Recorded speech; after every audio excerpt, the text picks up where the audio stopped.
Hello, I believe you've been watching the videos I posted so far and benefiting from them.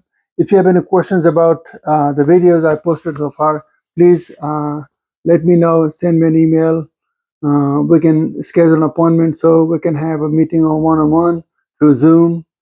Now, today in this particular video, I'm going to talk about the main characteristics of the Renaissance period is that pertain to the development of the English language. The topic of this module is how Middle English transformed into modern English with the great Renaissance movement in Europe and the outpouring of literary works of English authors in the Elizabethan age. You have videos in two parts. The second part of the video will cover the Great Vowel Shift, words from the Romance languages, contribution of Sir Thomas More to English, dictionaries of hard words, and the movement illustrated in Shakespeare. This is the first part of the video. In this video, we will explore the changing conditions in the modern period, the problems of the vernaculars, the struggle for recognition, and the problem of orthography. For more details, please read your textbook, A History of the English Language by Baugh and Cable. Now, before we cover these topics, let's talk a little bit about the Renaissance movement, the historical and epoch-making event that was gradual and that changed the map of human civilization and world geography forever. It is, as the word itself means, the reawakening of the search for knowledge that resulted in the emergence of what we know as the Western civilization. Renaissance began after the fall of Constantinople when the Ottoman Empire defeated the Byzantine Empire in 1453. Turkey was captured by Muslims, and the route to Asia through Constantinople was sealed. This forced Europeans to find an alternative route to travel to Asia for trade and business. This is what became the spark for the Europeans at that time to go back to the learning and knowledge culture of the Socratic era. Europe sees the outburst of search for research into the various branches of science, geography, mathematics, philosophy, art, and literature. Renaissance happened all over Europe in all countries, especially the Western Europe.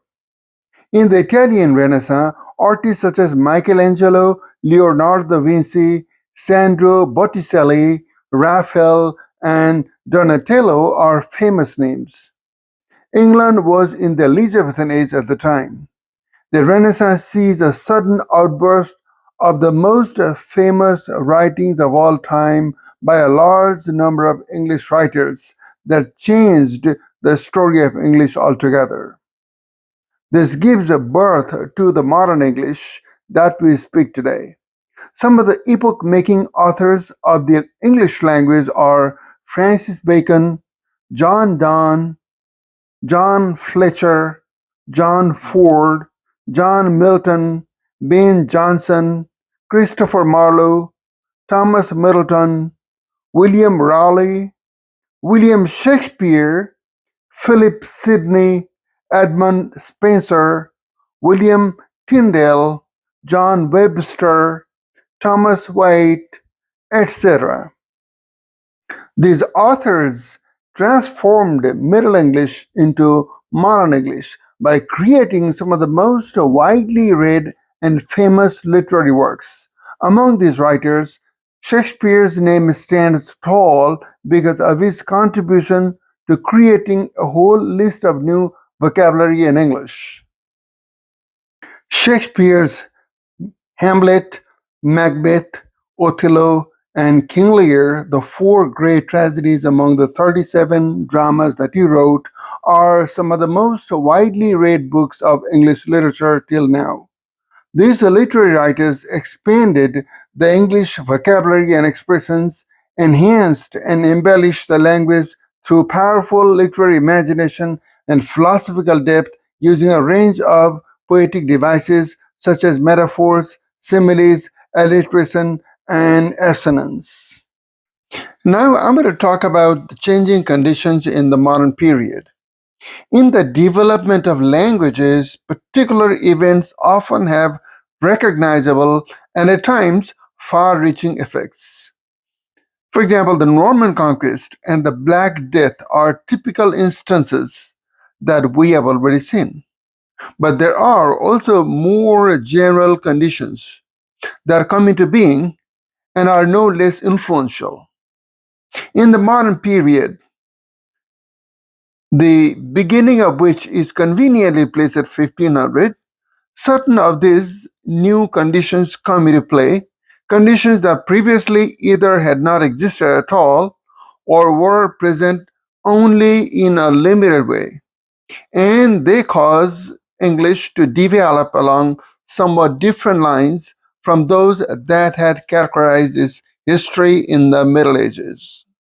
Among these new factors is the printing press, which resulted in the rapid spread of popular education, the increased communication and means of communication, the growth of specialized knowledge, and the emergence of various forms of self consciousness about language. The invention of the process of printing from movable type, which occurred in Germany about the middle of the 15th century, was destined to exercise a far reaching influence on all the vernacular languages of Europe. Introduced into England about 1476 by William Caxton, we had learned the art of the on the continent. Printing made such rapid progress that a scant century later it was observed that manuscript books were seldom to be seen and almost never used.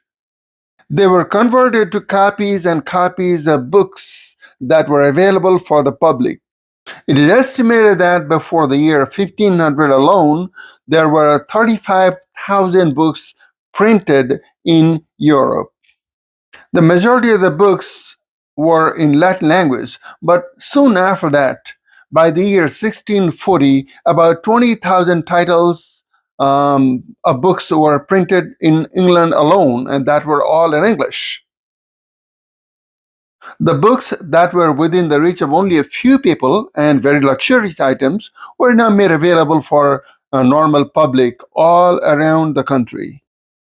The growth and the quality of printing press improved rapidly, and more books began to be printed from the manuscripts.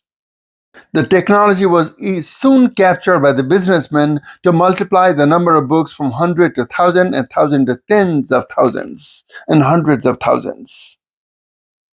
The technology of printing press sparked revolutions in almost all aspects of the lives of people as well as those of the governments. Education, literacy, technology, business, trade, government, and communication all were revolutionized. The geography of the world changed forever. In the later Middle Ages, a surprising number of people of the middle class could read and write, as the Pastern letters abundantly show. In Shakespeare's London, though we have no accurate means of measurement, it is probable that not less than a third and probably as many as half of the people could at least read. In the 17th and 18th centuries, there arose a prosperous trades class with the means to obtain an education and the leisure to enjoy it, attested to by the great increase in the number of schools, the tremendous journalistic output of a man like Defoe, and the rapid rise of the novel. The introduction of the technology of printing press made the most tremendous contribution to the development of the English language. It not only regularized but also authenticated vocabularies, their spellings, grammar, meanings, and uses. Language was for the first time documented in a most systematic order and made available for their users to read. English authors wrote for newspapers on topics of public interest, politics, culture, society, and certainly literature. This led to the outburst of the great literary works of the Elizabethan age, or better known as the Shakespearean age. Renaissance is a new beginning of the search for knowledge, discovery, and travels around the world. For this, great works from the ancient Greek and Roman civilization were translated into English, which enhanced the language. When British technicians built huge ships, they sailed around the world in search of new land and ended up in the coasts of America, Africa, and Australia. This begins the age of colonization. There are the darkest sides of these colonial empires, such as slavery and elimination of native languages, but they are not the topic of our study for the moment here. So we will discuss them separately in another context. Looking at the colonial campaigns from a linguistic point of view, we can see the spread of the English language around the world in its colonies. As the English language spread east and west, north and south, it also borrowed vocabularies from almost all foreign languages. This expanded and enlarged the English vocabulary, making it the most widely spoken language in the world. It became the means of communication for people around the world in business, industry, trade, technology, education, diplomacy, government, administration, and entertainment. While diversification was one of the results of transportation, unification also resulted from ease of travel and communication. The steamship and the railroad, the automobile, and the airplane brought people into contact with one another and joined communities that were isolated, while the post office and the telegraph, the telephone, the radio, the movies, television, and electronic data transmission were influential in the intermingling of language and the lessening of the more easily altered local idiosyncrasies. Now, the fourth factor, the growth of specialized knowledge, was important not only because new knowledge often requires new vocabulary, but also because in the early centuries of the modern period, Latin became less and less the vehicle of learned discourse. Both trends accelerated strongly during the 17th century. The rapid accumulation of new knowledge was matched by a rapid trend away from publishing specialized works in Latin. Finally, there is the factor that can be referred to as the self consciousness about language. This has two aspects, one individual, the other public. At the individual level, we may observe a phenomenon that has become intensely important in modern times. As people lift themselves into a different economic or intellectual or social level, they are likely to make an effort to adopt the standards of grammar and pronunciation of the people with whom they have identified, thus, as they try to conform to fashions and tastes in dress and amusements.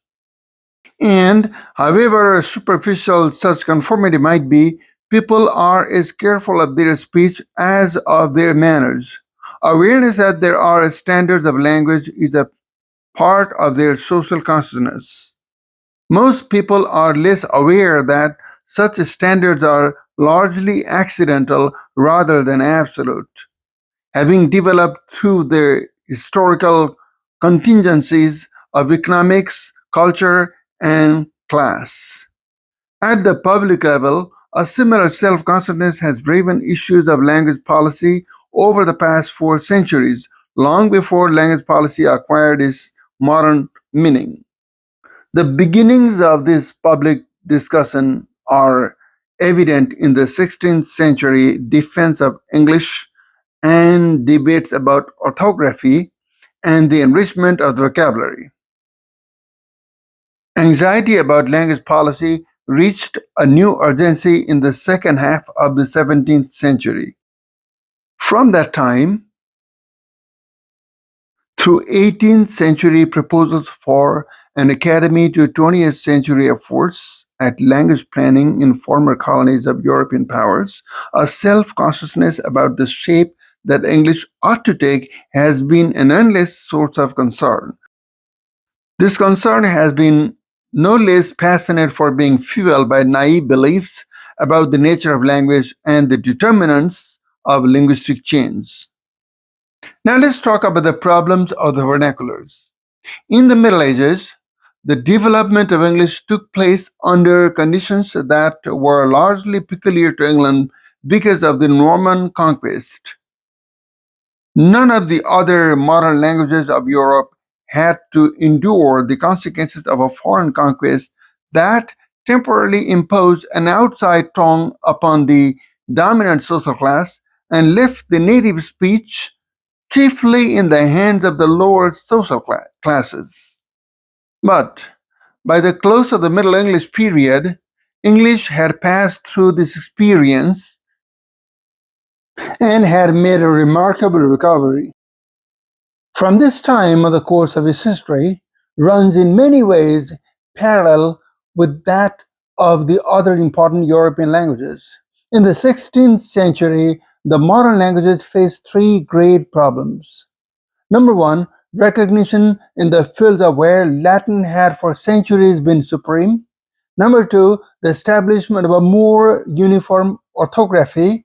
And number three, the enrichment of the vocabulary so that it would be adequate to meet the demands that would be made upon it in its wider use. Each of these problems received extensive consideration in the England of the Renaissance. But it is interesting to note that they were likewise being discussed in much the same way in France and Italy, and some extent in Germany and Spain as well. Italy had an additional task of deciding upon the basis of its literary dialect, a matter that in France and England had been largely taken care by the ascendancy of Paris and London. Now I'm going to talk a little bit about the struggle for recognition. Although English, along with other vernaculars, had attained an established position as the language of popular literature, a strong tradition still sanctioned the use of Latin in all the fields of knowledge. This tradition was strengthened by the revival of learning, in which the records of Greek civilization became once more available in the original. Latin and Greek were not only the key to the world's knowledge, but also the languages in which much highly esteemed poetry, oratory, and philosophy were to be read. And Latin, at least, had the advantage of universal currency, so that the educated all over Europe could freely communicate with each other, both in speech and in writing, in a common idiom. Besides the classical languages, which seemingly had attained perfection, the vulgar tongues seemed immature, unpolished, and limited in resource. It was felt that they could not express the abstract ideas and the range of thought embodied in the ancient languages. Scholars alone had access to this treasure. They could cultivate the ideas of the Spirit and enrich their lives. It would seem at times as though they felt their superiority to the less educated and were jealous of a prerogative that belonged to them alone. The defenders of the classical tradition were at no loss for arguments in support of their position. It was feared that the study of the classical languages, and even learning itself, would suffer if the use of the vernaculars were carried too far. In a situation like this, translations played the most important role in establishing the recognition and the acceptance of the English language in the academic and scholarly community. A large number of major works in Latin and Greek were translated into English. Those works got wide recognition because they were translated by famous English authors who wanted to spread knowledge among the common people. Knowledge was then easily accessible to a large number of common people in a language that they could connect.